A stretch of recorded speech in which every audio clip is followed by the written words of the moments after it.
and welcome. I'm Melinda Akinterinwa. Tonight, the Prince of Wales and Duchess of Cornwall begin a 3-day visit to Nigeria.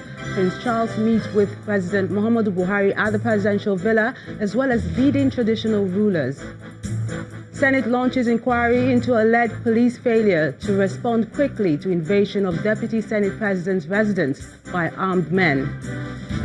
President Buhari accepts report of tripartite committee on review of minimum wage, recommending 30,000 naira as minimum wage.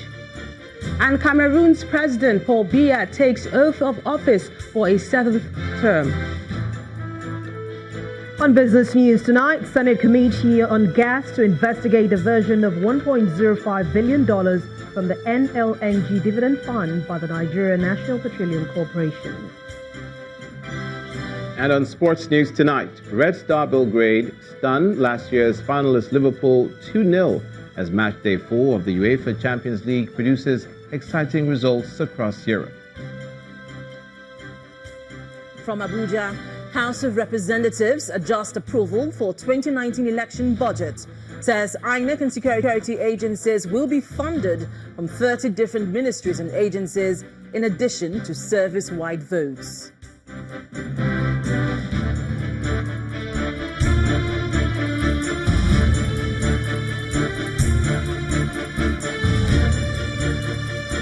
We'll begin tonight with the visit of the Prince of Wales and the Duchess of Cornwall to Nigeria with a call on President Muhammadu Buhari at the presidential villa Abuja.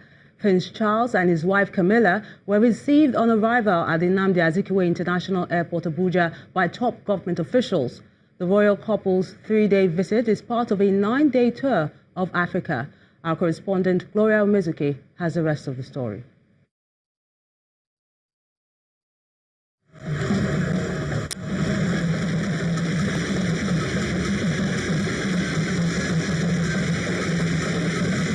Enthusiasm surrounding the arrival of the Prince of Wales and the Duchess of Cornwall is one that brings a lot of hope for future discussions during this visit, which is the first since the last 12 years. He arrives from Ghana as part of a major tour of Africa, only a few weeks after the Prime Minister Theresa May made a high-profile visit to the continent.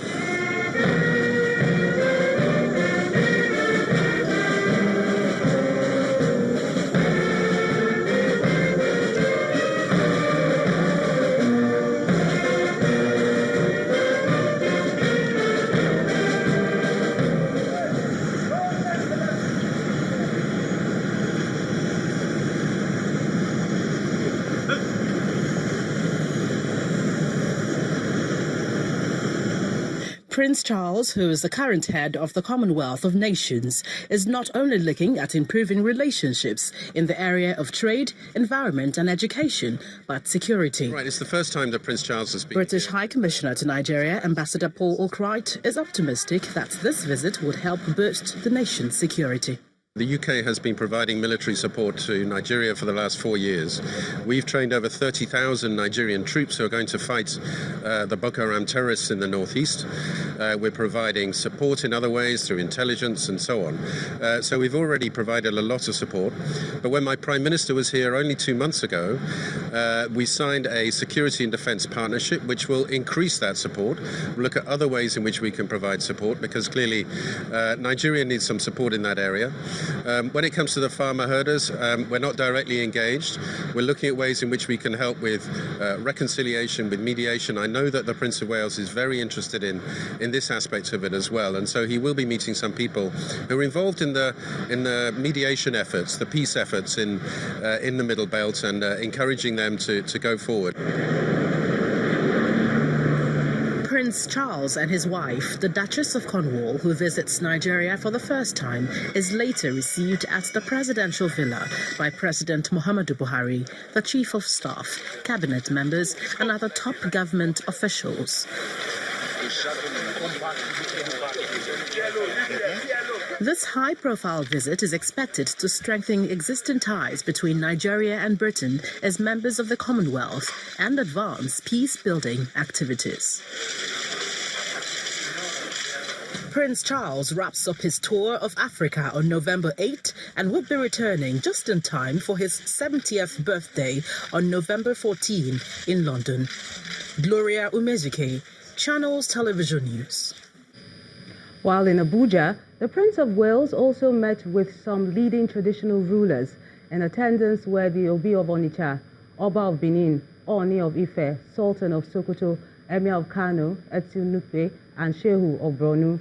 The Emir of Kano, Mohammed Sanusi II, who spoke to journalists after the meeting, explained that various national issues, including security, population growth control, and girl-child education, were discussed.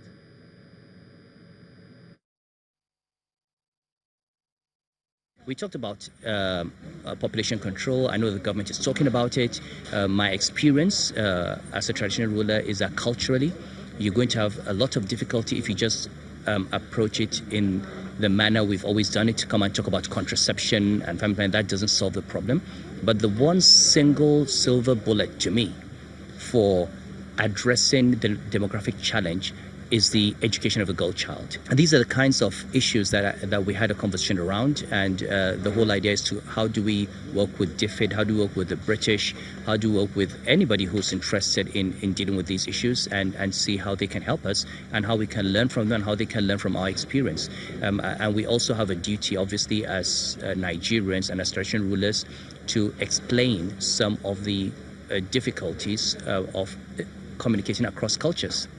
Because much as we have good intentions around issues like domestic violence and child rights and demography, there are also conversations that perhaps we're not ready for at this point in time, and that should not be mixed into these conversations. So overall, I think it was a very interesting conversation. And some traditional rulers like the Honor of Ife talked about his program with youth empowerment. The Shehu of Borno spoke about Boko Haram.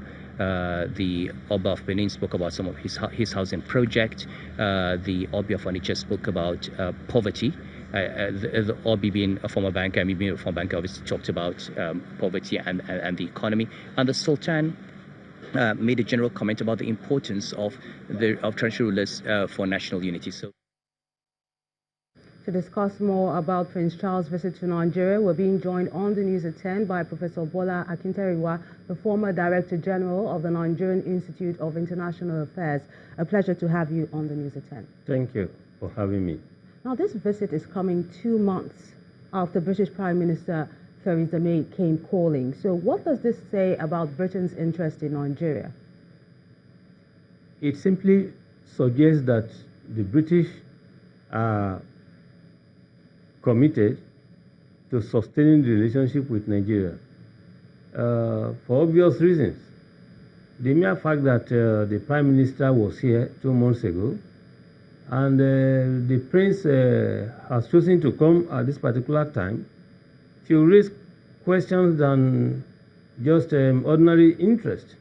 You see, I want to believe that the Prince is here, all right, to ensure that Nigeria remains, all right, in the orbit of British influence, and particularly to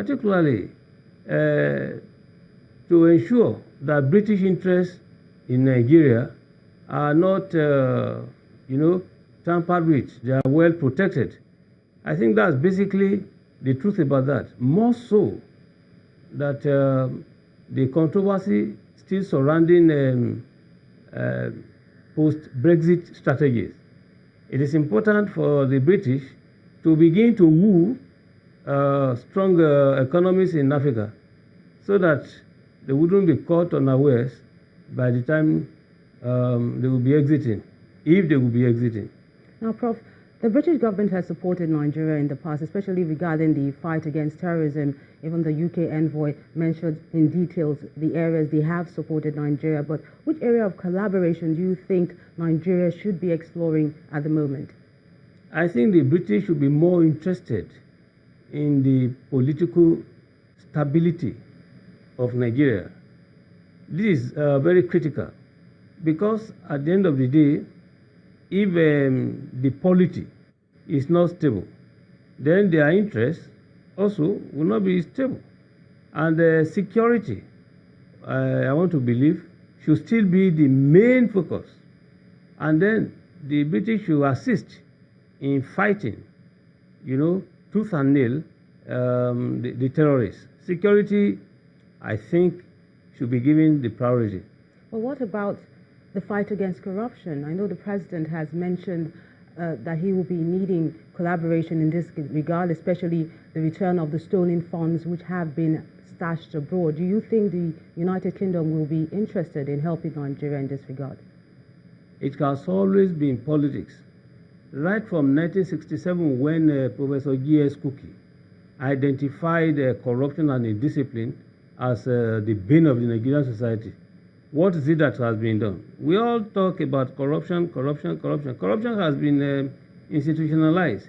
And to ask and to expect that the British will want to voluntarily, happily return what sustains their economy, I think we must be dreaming. Now let's look at Prince Charles' itinerary. First stop, Abuja, where he met with the president. He also stayed in Abuja to meet with Nigeria's leading monarchs.